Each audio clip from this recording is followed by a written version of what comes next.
everyone. Today I'm going to talk about ideal careers for highly sensitive people. Number one is a life coach, therapist, or psychologist. Why it works is because highly sensitive people are great listeners. They're great at looking for patterns, looking for subtleties in the person's way of speaking, their body language, their expressions. They pick up on subtleties that other people miss. All of these traits and skills are great for someone who's a life coach or a therapist because they can have a better sense of what's going on with that person. They can give better advice. They can do a better job guiding them because they pick up on things that are not said, not just what the person is telling them, but also they're picking up language, unsaid language from the person's body language and etc., as I mentioned. So this is a great career because you get to help people, which we love doing. We love helping people. We love having a positive impact on other people's lives. And we love being able to share our knowledge with everyone. So it's a win-win all around. And your customers and clients will love you for it because they feel heard, validated, understood, and really acknowledged, and it just creates a win-win situation. If you believe that you're a highly sensitive person, please reach out to me, book a complimentary session with me.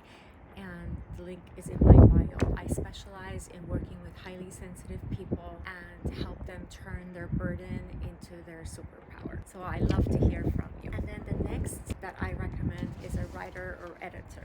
I basically recently became a writer myself. I wrote my first book and it was the most magical experience of my life. I never saw myself as a writer. And then when I started writing my book, everything flowed out of me and it was the most beautiful state to be because I felt like I was 100% in flow of life. Everything was just working out perfectly. I knew exactly what I wanted to write. Every chapter came out perfectly. It was just such a beautiful experience.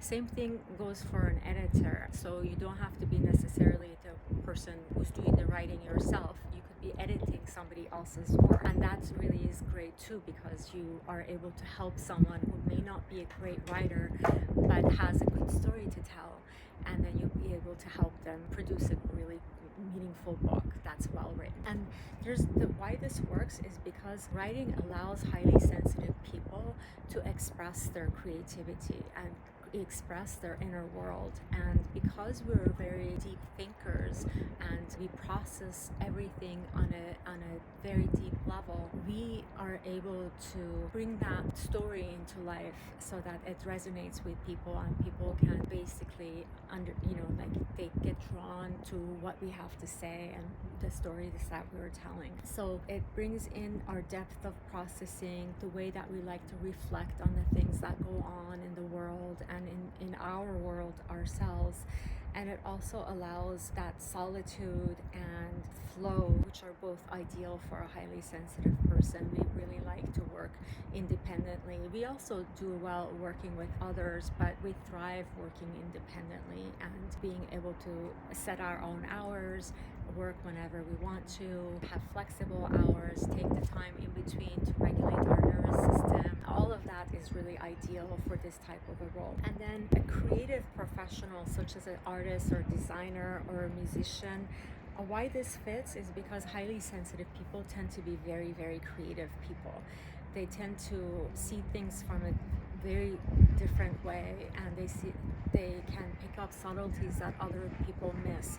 So this is very important in a design work or a creative work because your work will be substantially better as a result of your ability to see things in a different way and your ability to really, there's a boat that's going by, so it's a little bit distracting, the sound that it makes. So it's a great way of bringing in all of your traits from being a highly sensitive person, like depth of processing, creativity, seeing subtleties in details that other people may miss, and then being able to think outside of the box. So all of this is really helpful in a career that is very artistic in nature. My book is coming out in 2 months, and you could see my UX or the designer that designed the book for me, that the cover of the book is just amazing. He is so creative, and he's a highly sensitive person, and you can see his work is like, I always tell him, your work shines like a diamond, and it really does. His work is just on the next level. It's so different and so unique, and it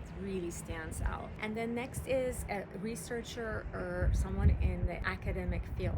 And why this works is because highly sensitive people are deep thinkers. We love conversations that are on a deep level. We love gaining knowledge and understanding things, and then sharing that knowledge is very important to us. And we're very good at teaching. We're very good at breaking things down, and so that our students can follow us and can learn. And we really also, since we pick up on subtleties, we can see like who is really understanding what we're teaching and who's not, so that we can kind of tailor our teaching towards the various students that are in our classrooms. And then as a researcher, we love research. We love doing the research because we love gaining knowledge. We love doing like learning from different sources and putting it all together, like getting knowledge from this source and this other source, and then bringing it all together in a nice packaged way. It's an ideal work for us because comes to us like second nature. We're born like this, and we have this ability naturally, and so we thrive in it too. And especially when it's in the topics of humanities, psychology, or environmental fields, because these are the fields that really touch our heart. And then next is a librarian, archivist, or a curator at a museum, for example.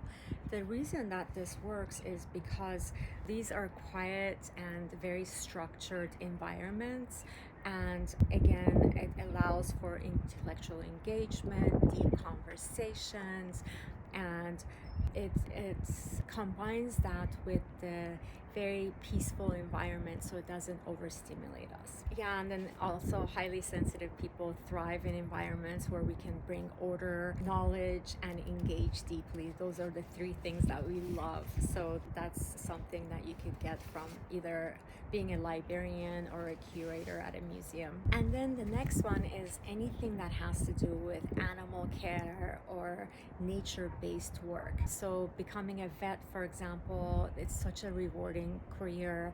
And why it works is because highly sensitive people often feel soothed and restored by nature, and they are very much attuned to the needs of the animals. Animals gravitate towards us. Like whenever I go for a walk by myself and my dog is not with me, other people's dogs run up to me and they jump up my body, and their owners are like, oh my god, my dog doesn't do this to anyone else that they don't know. And I'm like, yeah, this happens to me quite frequently actually. People's dogs, even sometimes they're going to the opposite direction as me, and then the dog would turn around the owner, and they're trying their best to get the owner to walk towards me.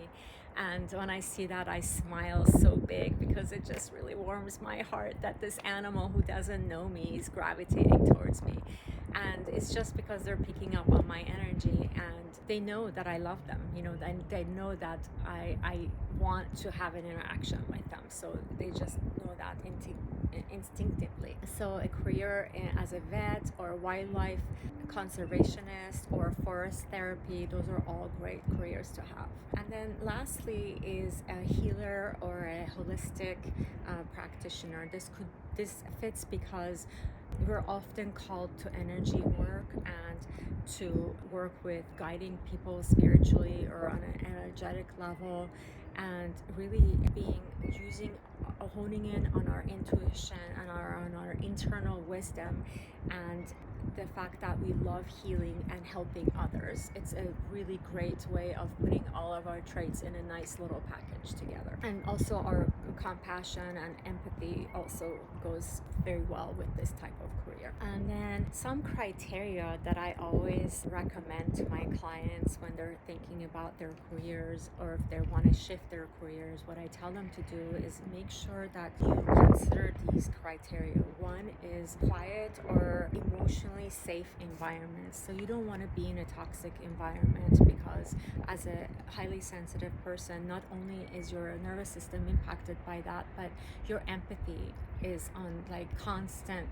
it's constantly activated, because you feel sad for the other people that are impacted by the toxic environment. It's not just about you now, it's about other people that you're observing going through this experience with you. So you want to make sure that you're not in a toxic environment, that you're in a nice peaceful environment, that you have flexible schedule so that you can really have that flexibility and also autonomy. You don't want to be micromanaged by someone. You want someone to trust you and just let you do the work the way that you see fit. Because again, if we are able to use our powers of seeing subtleties that others miss, being able to pick up on patterns that many people miss, those things can help us navigate how we want to manage our work. And the way we go about it might be very different than someone who's non-highly sensitive, because they don't have those traits that we have, and so we're able to come up with really different ways of solving a problem. And if it's a non-highly sensitive person who's observing you, they might think you're not doing it right because you're not doing it their way. But if they let you be and they let you manage your work yourself, and they just want to see the end result, they would be so astonished by the result that you provide, because it's going to be out of the box thinking, it's going to be creative, it's going to pick up on patterns that others miss, it's going to pick up on subtleties that others miss. So it's just going to be a really beautiful product or end result. And then you want to have opportunities for meaningful one-on-one connection, because this just really feeds our soul. And when we're in an environment where we connect with others, then we look forward to going to work. If you're going to the office, we just love to connect with that person that we have built a good relationship with, and it makes us look forward to going to work just by the fact that we have this connection with this other person. And then keep the multitasking to a minimum, and also high stimulation settings to a minimum. I mean, yes, we can handle it, it's not that we can't handle it, but why bother when if we can avoid it, because then that's less stimulation on our nervous system, and then our nervous system doesn't need to be constantly triggered. And then of course, choose a career that is in alignment with your values.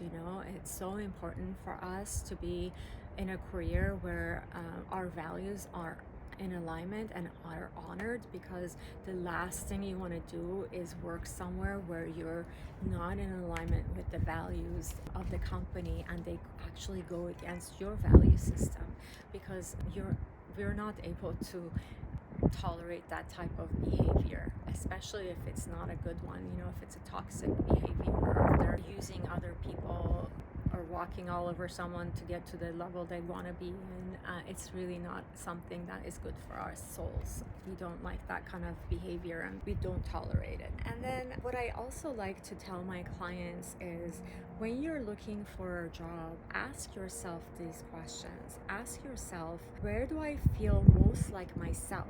And then what environments allows me to exhale and be fully present? And then build your career around that, because you want to be authentic. That's how you thrive as a highly sensitive person.